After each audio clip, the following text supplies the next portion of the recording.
కూడా ఎటు వెళ్ళాయి? సరైన మార్గంలో వెళ్ళాయంటారా? లేదు కదా.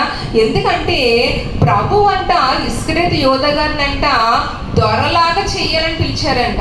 ఎలాగంటే దొరలా చెయ్యాలనుకున్నారంట. కానీ ఇస్కరియోతు యోధా ఎలా మారాడు? దొంగలాగా మారాడు. మరి ఈ 12 మంది శిష్యులు కూడా ప్రభు వారికి అడిగాడు. ఆ 12 మంది శిష్యుల్లో ఇస్కరియోతు యోధా ఉన్నాడా లేదా? ఉన్నాడు. అంటే అట్లీస్ట్ ఆ క్షణాలన్నా మారతాడేమో అని ప్రభువారు ఏం చేశారండి? ప్రయత్నించారు. ఆ 12 మంది శిష్యుల్లో ఇస్కరియోతు యోధా పాదాలు కూడా ప్రభు ముట్టుకుని కడిగారు.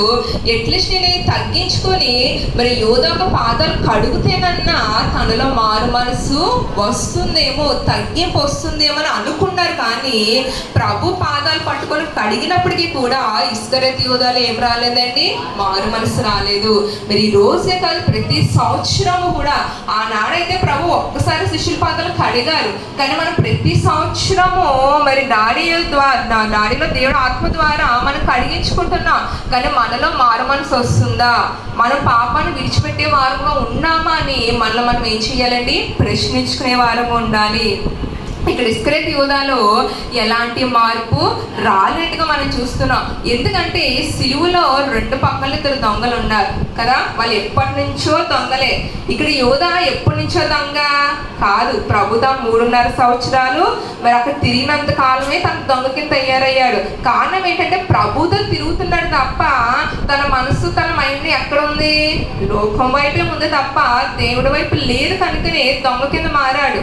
కానీ ఇక్కడ సిలువలో చూస్తున్నట్లయితే మరి కుడివైపున ఉన్న దొంగ ఎంతసేపు ప్రభుతో ఉన్నాడు? కొంతసేపే ఉన్నాడు. 1 గంట అవ్వచ్చు, 2 గంటలు అవ్వచ్చు, లేదా 1 అరగంట కావచ్చు, లేదా 1/4 గంట కావచ్చు. ఆ కొద్దిసేపే దేవుడి యొక్క మాటలు విని ఆ దొంగలు ఏమొచ్చింది? మారు మనసు వచ్చింది. కానీ 3.5 సంవత్సరాలు ప్రభు పాదాల వెనకాల పాదాలు వేసుకుంటూ తిరిగాడు. కానీ దొరలా చేద్దామని ప్రభు అనుకున్నారు. కానీ ఇక్కడ మాత్రం తన లోకంలో ఉండడం వల్ల, లోకం వైపు చూడడం వల్ల మరి ఇస్కరియోతు యోధా మరి దారుణంగా ఉరి పెట్టుకొని చనిపోవడం అనేది చూస్తున్నాము. కారణం ఏంటంటే ప్రభుతోటే నడిచాడు కానీ పైకి తన యొక్క మనసు, తన యొక్క ఆలోచన అడగలు ఎక్కడ ఉన్నాయండి? లోకం వైపు ఉన్నాయి. మనం కూడా దేవుడి యొక్క రక్షణ పొందుకున్నాము. ప్రతి సంవత్సరం సిలువలో ఏకమిస్తున్నాం. కానీ ప్రభుతో నడుస్తున్నాము, మన పాదాలు అనుకుంటున్నాం. కానీ మన మనస్సు, మన మైండ్ ఎక్కడ ఉంటుందండి? లోకంలో, లోకం వైపు మాత్రమే ఉంటుంది. సో అలాగే మరొక విషయం చూసి మనం ముగించుకుందాము. సంసోను గారు న్యాయాధిపతులు 16వ అధ్యాయం 1వ వచనం. తరువాత సంసోను గాజాకు వెళ్ళి వేశ్యనొకతను చూచి ఆమె యొద్ద చేరెను. సంసోను అక్కడికి వచ్చినని గాజా వారికి తెలిసినప్పుడు వారు మాటు పెట్టి రేపు తెల్లవారిన తరువాత అతని చంపుదామనుకొని పట్టణపు ద్వారమునొద్ద ఆ రాత్రి అంతయు పొంచి ఉండిరి. సంసోను మధ్యరాత్రి వరకు పండుకొని మధ్యరాత్రి లేచి పట్టణపు తలుపులను వాటి 2 ద్వారబంధములను పట్టుకుని. చాలండి. ఇక్కడ చూస్తున్నాం కదా, ప్రారంభంలోనే మరి సంసోను పాదాలు ఎక్కడికి వెళ్ళాయంట? మరి పాపం వైపు, వేశ్య వైపు తన యొక్క పాదాలు ఏమయ్యాయంట? వెళ్ళాయంట. ఎప్పుడైతే తన యొక్క అడుగులు, పాదాలు పాపం చేసే వైపు వెళ్ళాయో దేవుడి యొక్క పనిని ఏం చేశాడు? విడిచిపెట్టేశాడు. ఎందుకంటే తనకి చాలా బలాన్ని ఇచ్చాడు. తనకు చరిత్ర మనకు తెలిసిందే, క్లుప్తంగానే వివరిస్తున్నా.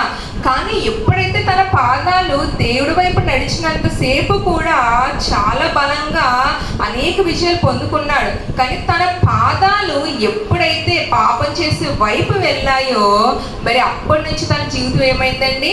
తల కిందులుగా తిరగబడిపోయినట్లుగా మనం చూస్తున్నామండి. చూడండి, అదే 16వ అధ్యాయం 21-22 వచనాలు. అప్పుడు ఫిలిష్తీయులు అతని పట్టుకొని అతని కన్నులను ఊడదీసి గాజాకు అతని తీసుకుని వచ్చి ఇత్తడి సంఖ్యల చేత అతని బంధించిరి. అతడు బందీ గృహములో తిరగలి విసిరివాడాయను. అయితే అతడి క్షౌరము చేయబడిన తరువాత అతని తల వెంట్రుకలు తిరిగి మొలుచుటకు మొదలుపెట్టెను. చాలండి. ఇక్కడ చూస్తున్నాం కదా, తన కళ్ళు ఏం చేశారంట అండి? మరి ఓడ పెరికారంట. తిరగలకి తన కట్టి ఏం చేశారంటండి, ఆ తిరగలంతా కూడా అంటే ఎత్తుల ప్లేస్ లో తిరగ కట్టి అదంతా కూడా విసిరినట్లుగా మనం చూస్తున్నాం. ఎంత బలంగా ఉన్న సంసోను ఈనాడు స్థితిలోకి వచ్చాడంటే తన పాదాలు ఎట్టి వెళ్ళాయి, పాపం వైపుకు వెళ్ళడం ద్వారా అప్పటి వరకు ఎప్పుడైతే పరిశుద్ధమైన అడుగుల్లో నడిచాడో దేవుడు తన యొక్క చేయిని ఏం చేశాడు, పట్టుకొని ఉన్నాడు. ఎప్పుడైతే తన పాదాలు పాపం వైపు నడవడం మొదలు పెట్టాయో వెంటనే ప్రభు ఏం చేశాడండి, తన చెయ్య విడిచిపెట్టేస్తాడనే మాట కూడా మన వాక్యంలో చూడగా, మన నడకలు సరిగ్గా ఉండడానికి, మనం వెళ్ళే మార్గంలో సరిగ్గా ఉండడానికి ఈ పాద శుద్ధీకరణ అనేది మనము పాల్గొంటాము.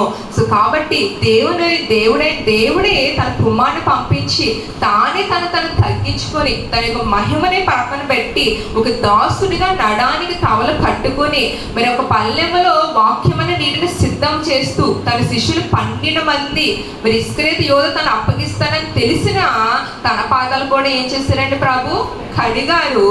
మరి ఇంతలా ప్రభు తగ్గించుకున్న శిష్యుల పాదాలు కడిగారు. మరి మనం కూడా ప్రతి సంవత్సరం మన పాదాలు కడిగించుకుంటున్నాం, కానీ మన పాదాలు ఎలా వెళ్తున్నాయి?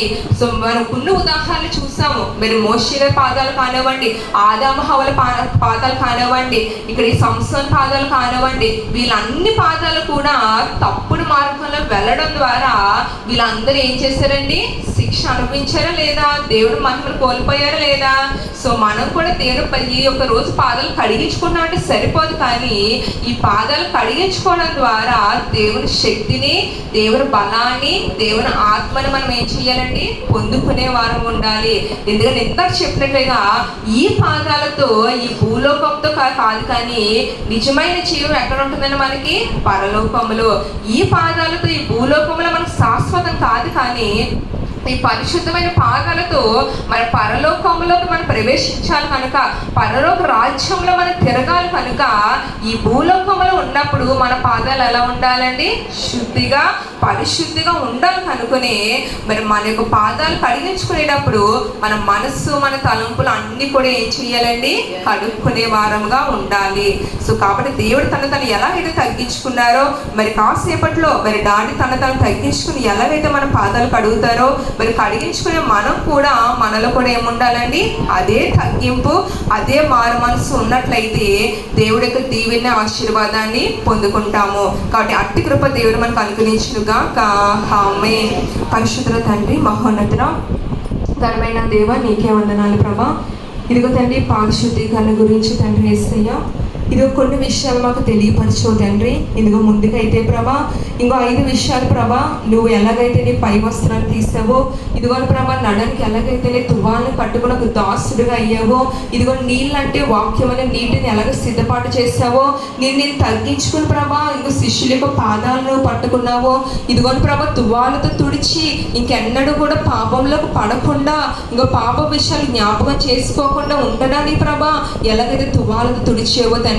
ఇదిగో బైబిల్ గ్రంథంలో కొంతమందిని మాకు చూపించి వాళ్ళ పాదాలు తప్పుడు మార్గంలో వెళ్ళడం ద్వారా, దేవునికి అయిష్టమైన మార్గంలో వెళ్ళడం ద్వారా వాళ్ళు ఎలాగైతే దేవుని శక్తిని మహిమను కోల్పోయారో ఈ వివరాలన్నీ మాతో మాట్లాడి వాళ్ళు బలపరిచినందుకు వందనాలయ్యా. ఇదిగోంతండి ఇక్కడ మాకు శాశ్వతం కాదు, కానీ ఇంకో మేము పాదాలు కడిగించుకుంటున్నామంటే పరిశుద్ధంగా మా పాదాలు చేసుకుని ప్రభా ఇది ఈ లోకంలో మా జీవితాన్ని ముగించి ప్రభా ఈ పరలోక రాజ్యంలో మా పాదాలతో అడుగు పెట్టాలంటే ప్రభా ఇగో మా కాళ్ళు, మా హృదయము పరిశుద్ధంగా ఉండాలి కనుక ప్రభా ఇదిగో పాదాలు మేము కడిగించుకునేటప్పుడు మా హృదయము, మా ఆలోచనలు ప్రభా, మా శరీరము ప్రభా శుద్ధి చేసుకునే మనసును మాకు దయచేయమని, విన్న వాక్యసరిగా జీవించే కృపను అనుగ్రహించమని యేసుక్రీస్తు పరిశుద్ధ నామమును బట్టి అడిగి వేడుకుంటున్నాం తండ్రి. ఆమేన్. హల్లెలూయా.